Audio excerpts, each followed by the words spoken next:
One of the things that's sort of interesting about this level, it's the first one that actually has a big shot to open the level.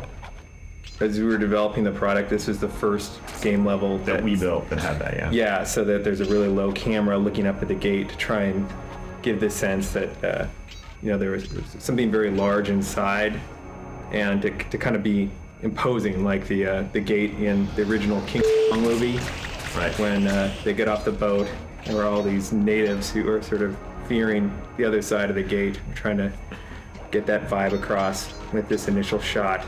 Also, one of the sort of the design goals for the level was to focus on Sly's rail run move. So there are a lot of branches that you can jump on, and feeling pretty ninja-like as you can move on these surfaces that a normal person can't. So Sly, being upgraded to the point of near master thief, is able to traverse the treetops in this very cool kind of anime way. Yeah, I always thought it was really cool how he moved sort of between using his hook and his feet, and doing regular landings and sliding and running uphill. It just feels like he covers a lot of different sort of modes and the way you move through it.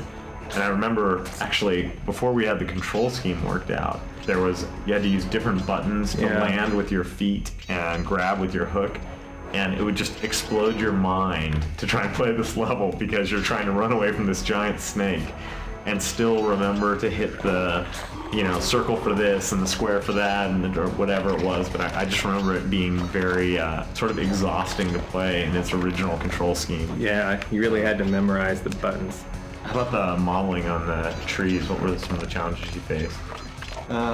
Actually, going over poly budget was the biggest challenge, I think, because they're such cool, scary shapes. We wanted to get out of that, and to get the kind of gnarled branches that we wanted. It was easy to go over poly budget.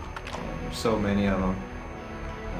That just added up to be kind of a nightmare. We had to go back in and redo some of the modeling and kind of limit our use of the trees, but it turned out looking pretty good, I think. Did you have to go through any kind of special rigmarole to make sure that the true gameplay path was clean? Because there are a lot of kind of side branches that don't look playable, yet they exist in the world.